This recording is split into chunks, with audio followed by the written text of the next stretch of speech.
ვინ არის კაცი, რომელსაც მთელი პოლიტიკური კლასი ასეთი მორჩილებით შეჰყურებს?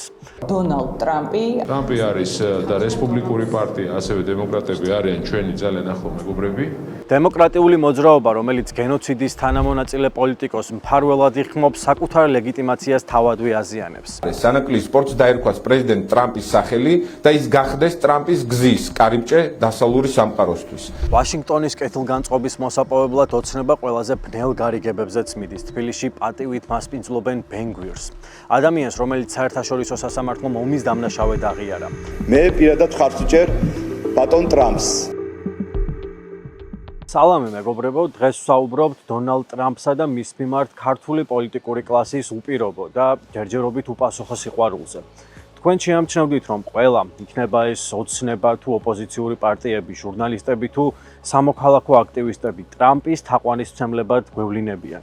მე პირადად ხარს ვჭერ ბატონ ტრამპს. როგორც ეთქოს ტრამპი იქნება ისე. ტრამპი იზამს იმას, რომ როდესაც დაინახავს, რა ხალხი აჯანყდა და ქუჩაშია გამოსული, ქუჩები გადაჭედილია, ზურგის ქარს გაგვიკეთებს. ხელისუფლება მას ლეგიტიმაციას თხოვს, ოპოზიცია სანქციებს. ქუჩაში მდგომი აქტივისტები დემოკრატიის გადარჩენას, ხოლო კონსერვატორები ოჯახის სიწმინდის დაცვას.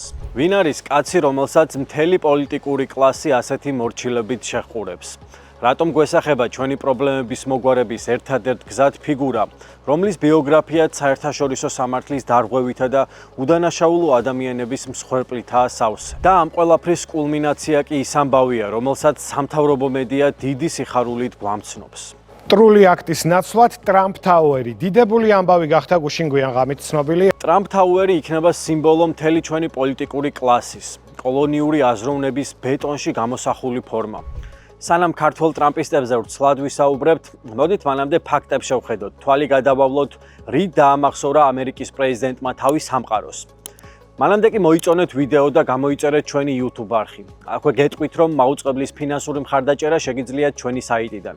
თუ გინდათ, რომ არსებობდეს მედია ოლიგარქიული დღის წესრიგის მიღმა, გააძლიერეთ მაუწყებელი.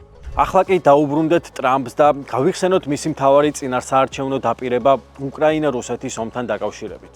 მე რომ პრეზიდენტი ვიყო, მე ამ ომს ერთ დღეში დავამთავრებ. 24 საათი მჭირდება. ეს არ ყოფილა მეტაფორა, ეს იყო მრავალჯერ გამეორებული საჯარო პირობა. პრაქტიკაში კი სამშვიდობო მოლაპარაკებები კიევის ინტერესების სრული იგნორირებით მიმდინარეობს. ტერიტორიების დათმობა, ნატოს კარის დახურვა, პუტინის პირობები. უკრაინა დღეს ფაქტობრივად აშშ-ს დახმარების გარეშე იბრძვის. ხაზაში მიმდინარე მოვლენები კი საერთაშორისო სამართლის მრავალი ინსტიტუტის მიერ გენოციდად არის კვალიფიცირებული. ამერიკული სამხედრო დახმარება და გაეროში სისტემატიური ვეტო ამ პროცესის განუყოფელი ნაწილია. ტრამპისთვის ეს ტრაგედია მხოლოდ გაწმენდილი ტერიტორიაა. სანამ ათასობით ბავშვი ნანგრევებში იხოცება, ის ღაზის სანაპიროზე კურორტების მშენებლობასა და საინვესტიციო პოტენციალზე საუბრობს. ირანში ისრაელ-ამერიკის სამხედრო ოპერაციამ, რომელსაც რეჟიმი უნდა დაესუსტებინა, პირიქით ის შიდა პოლიტიკურად გააძლიერა.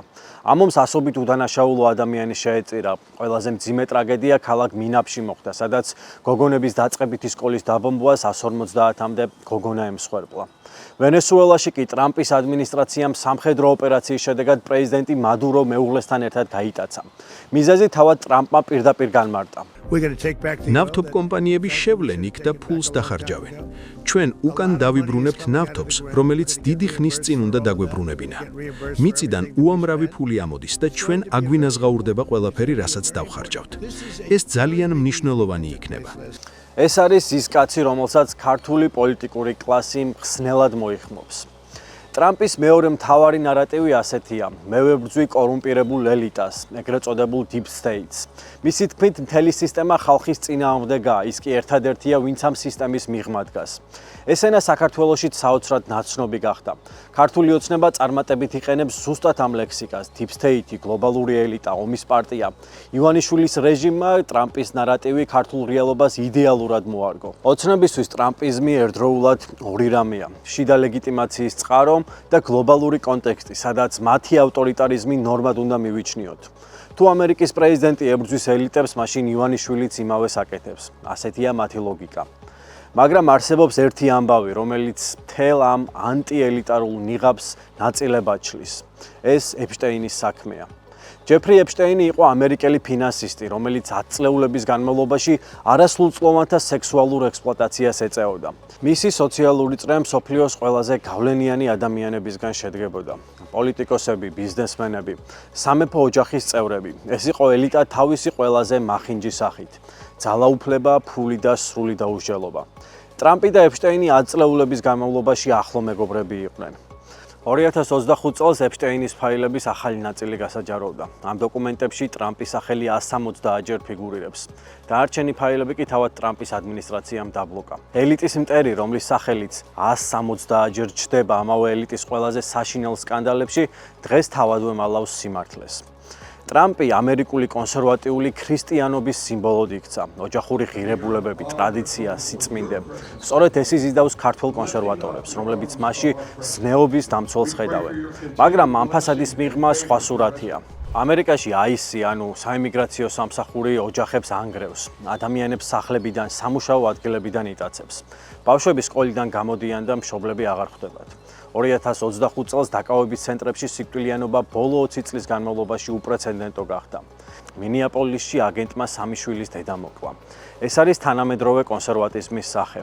ბიბლია ეკრანზე, ხოლო ხელბორკილები ქუჩებში. ახლა კი დავბრუნდეთ საქართველოში. 2024 წლიდან ქვეყანა პერმანენტულ პოლიტიკურ კრიზისშია.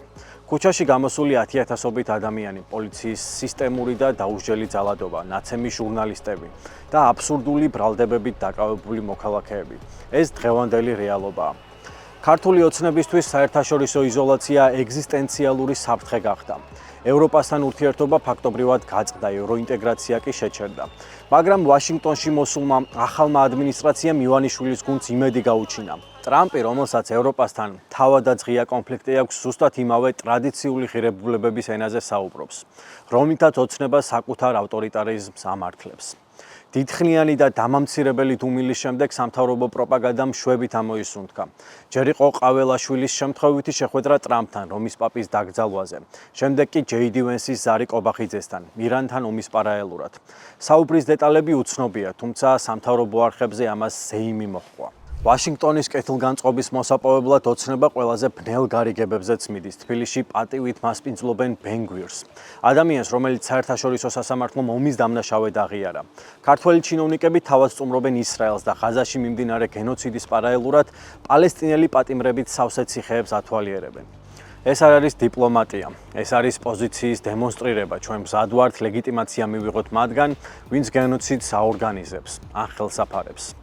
საბოლოოდ ეს ყველაფერი ერთგვარ შეჯიბრს ემსგავსება. ვინ უფრო მოაწონებს ტრამპს თავს, ვინ აღუთქვამს მას უპირობო მორჩილებას და საბოლოოდ ვინ მიიღებს მხარდაჭერას.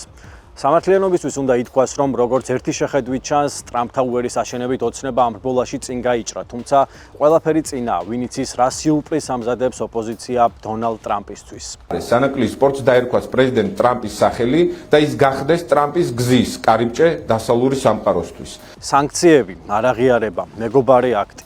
ეს არის ოპოზიციის ერთადერთი სტრატეგია. მაგრამ ოპოზიციის ეს არჩევანი შემთხვევითი არ არის. ის ღრმა იდეოლოგიური ლოგიკიდან გამომდინარეობს. ქართული ოპოზიციური პარტიების აზროვნება ცივი ომის პარადიგმაში რჩება. ამ პარადიგმაში სამყარო ორბანაკად იყოფა, დასავლეთი თავისუფლებისა და პროგრესის სინონიმი და მისი მტრები. ამერიკა ამ სქემაში არა გლობალური მოთამაშეა თავისი ინტერესებით, არამედ მესიანური ძალა, რომელიც პატარა ქვეყნების გათავისუფლებას ემსახურება. დონალდ ტრამპი არის ძლიერი ამერიკის და უკრაინის და დასავლეთის ერთობლივი გამარჯვების ფლაგმანი. ტრამპი არის და რესპუბლიკური პარტია, ასევე დემოკრატები არიან ჩვენი ძალიან ახლო მეგობრები. მსოფლიო შეიცვალა, ქართული ოპოზიციური აზროვნება კი გაყინულ მდგომარეობაში დარჩა.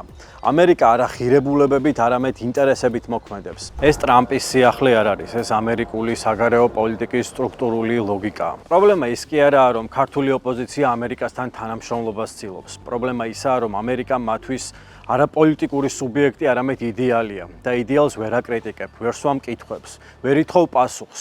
ეს კი სწორედ კოლონიური ურთიერთობის ბირთვია. ფარველი ყოველთვის მართალია, ჩვენ კი მას უპირობოდ ვემსახურებით. ამ ლოგიკით ყველაფერი ახსნადია. ტრამპი უკრაინას ღალატობს, ეს ტაქტიკური მანევრია. ტრამპი გენოციდს უჭერს მხარს, ეს რთული გეოპოლიტიკური საკითხია. ტრამპი ევროპას ანგრევს, ესეც გათვლილი ნაბიჯია. ყოველი ფაქტი, რომელიც სურათს ართულებს, ახსნას პოულობს, ოღონდ მფარველი ამერიკის მითი შეურყეველი დარჩეს. ეახლა პუტინი ტრამპს და ეახლა სამხედრო ბაზაზე. იქ იყო სუსტი პუტინი და იქ იყო ძლიერი ტრამპი. შედეგი კი პარადოქსულია. ადამიანები, რომლებიც ქუჩაში ევროპული ღირებულებებისთვის დგანან, როგორც თავად ამბობენ, მხარს უჭერენ ირანის დაბომბვას, ვენესუელაში სამხედრო ინტერვენციას, ღაზაში გენოციდს. ეპშტეინის სკანდალს კი საერთოდ არ ახსენებენ. დასავლეთს ჭირდება დაეყრდნოს მათ შორის აქ რაღაცას. ხო, ჩვენ ამას ვენესუელაში ვხედავთ, ირანში ვხედავთ, როცა ცვლილებებისკენ პროცესი იწყება ის რომ კი, მაგრამ ვინ გადაიბარებს ისე რომ არ აგვიფეთქდეს იქაურობა, ხო? ვინ არის, ვის აქვს მანდატი, ვის შეუძლია, ვის აქვს ხედვა იმისი, რომ აი ამ ქვეყანას მერე გადაიყვანს დემოკრატიულ რელსებზე და მაგალითად ორბანის მარცხი ოპოზიციურმა მედიამ რუსეთის კრახად გამოაცხადა, ტრამპთან მისი მეგობრობა კი საერთოდ დამალვა. სანამ მფარველი ამერიკის მითი ქართული ოპოზიციისთვის ხელშეუხებელი საკითხია, ის ვერ გახდება სრულფასოვანი პოლიტიკური სუბიექტი. ქუჩაში მდგომი აქტივისტების ნაწილისთვისაც ტრამპი ბოლო იმედია. მათთვის ვაშინგტონიდან მიღებული ნებისმიერი დოკუმენტი, იქნება ეს მეგობარი აქტი თუ მორიგი განცხადება, ქვეყნის ხსნის ერთადერთ რეცეპტად იქცა. დემოკრატიული მოძრაობა, რომელიც გენოციდის თანამონაწილე პოლიტიკოს მფარველად იხმობს, საკუთარ ლეგიტიმაციას თავადვე აზიანებს. ეს არ არის მხოლოდ სიმბოლური პრობლემა, ეს პრაქტიკული კატასტროფაა. ის, ვინც გარედან უყურებს ამ პროტესტს, იქნება ეს პალესტინელი, ირანელი, ფრანგი თუ ამერიკელი, ხედავს არა დემოკრატიის დამცველს, არამედ ადამიანებს, რომლებიც ავტოკრატს სთხოვენ დახმარებას. მაშინ, როდესაც მთელ მსოფლიოში მასობრივი პროტესტი მიმდინარეობს, ავტორიტარიზმის, გენოციდისა და რეპრესიების წინააღმდეგ, რომლის ერთ-ერთი მთავარი სახე და შემოქმედიც დონალდ ტრამპია, საქართველოს ქუჩებში ტრამპის პლაკატებით და ისრაელის დროშებით სიარული არა უბრალოდ შეცდომა, არამედ დემოკრატიული საერთაშორისო სოლიდარობისგან თვითიზოლაცია. ეს არის იმ ადამიანებთან გაუცხოება, რომლებიც იბრძვიან თავისუფლებისთვის თავიანთ ქვეყნებში. საბოლოოდ კი ეს არის გზა პროტესტის მარგინალიზაციისკენ. და საბოლოოდ ყველაფერი თავის ადგილზე დადგა ყოფილი იპოდრომის ტერიტორიაზე, თბილისის ერთ-ერთ ბოლო დიდ საჯარო სივრცეში ტრამპ თაუერი აშენდება. თბილისის საჯარო სივრცეები კატასტროფულად აკლია. ქალაქი, რომელიც მასობრივი მშენებლობების ბუმს განიცდის, ნაბიჯ-ნაბიჯს კარგავს იმ ადგილებს, სადაც ადამიანები უბრალოდ არსებობენ. ბაღებს, მოედნებს, სკვერებს. იპოდრომი ამ კონტექსტში განსაკუთრებული მნიშვნელობის ადგილია. ახლა კი იქ ტრამპის სახელით ბეტონის გიგანტი აღიმართება. ერთი საინტერესო დეტალი, ტრამპის ორგანიზაცია შენობას თავად არ აშენებს, ის მხოლოდ ბრენდის გამოყენების ლიცენზიას ყიდის. ანუ ქართველი ბიზნესმენები, მათ შორის ოცნებასთან დაკავშირებული ილია წულაია, NBA-ის ყოფილი ვარსკვლავი ზაზა ფაჩულია, ფაქტობრივად მხოლოდ სახელს ყიდულობენ. ეს არის განვითარების ქართული მოდელი, ინდუსტრიის, საჯარო ინფრასტრუქტურის და ეკონომიკური მდგრადობის ნაცვლად კორპუსები და სხვისი ბრენდები. უნდა ვთქვათ ისიც, რომ ტრამპი არ არის გამონაკლისი, ის მხოლოდ ამერიკული იმპერიალიზმის ყველაზე ხმამაღალი და გულახდილი გამოვლინებაა. მან უბრალოდ ჩამოხსნა დიპლომატიური ნიღაბი იმ პოლიტიკას, რომელსაც ვაშინგტონი ათწლეულებია ატარებს. იქნება ეს რესურსების მითვისება, სუვერენული ქვეყნების შიდა საქმეებში ჩარევა თუ სამხედრო ექსპანსია. პრობლემა ისაა, რომ ქართული პოლიტიკური კლასი ამ იმპერიულ მანქანას მესიანისტური მოლოდინებით უყურებს. მათთვის ვაშინგტონი არა გლობალური მოთამაშეა თავისი ინტერესებით, არამედ დიდი მფარველი, რომლისგანაც ხსნას უნდა ველოდოთ. ამ ყველაფერს ერთი სახელი აქვს, კოლონიური აზროვნება. ეს არის სტრუქტურული მდგომარეობის აღწერა, რომელშიც საზოგადოება საკუთარ თავს უნაროდ მიიჩნევს. მდგომარეობა, სადაც გვჯერა, რომ გადაწყვეტილების მიღება და გადარჩენა გარეშე ძალის გარეშე შეუძლებელია. ჩვენ ვხედავთ, რომ იმპერიული ინტერესები ყოველთვის უფრო მაღლა დგას, ვიდრე პატარა ქვეყნების დემოკრატიული მისწრაფებები. ამიტომ გამოსავლის მოლოდინი ნებისმიერი მფარველისგან, იქნება ეს ტრამპი თუ ნებისმიერი სხვა ადმინისტრაცია, არაფერს გვაძლევს და მხოლოდ დროის კარგვაა. ის ენერგია და მუხტი, რომელიც ქუჩებში ვნახეთ, რეალურია. ასევე ადამიანები, რომლებიც საკუთარი მომავლისთვის იბრძვიან, რეალურები არიან. მაგრამ ეს ენერგია სისტემურ ცვლილებებად მხოლოდ მაშინ გარდაიქმნება, როცა ჩვენს ბრძოლას გარე ძალებისგან დამოუკიდებელ შინაარსობრივ დღის წესრიგს შევძენთ. ისტორია არ იწერება სხვისი მოწყალებით, ის იწერება ჩვენი ხელით, ჩვენსავე ქუჩებში.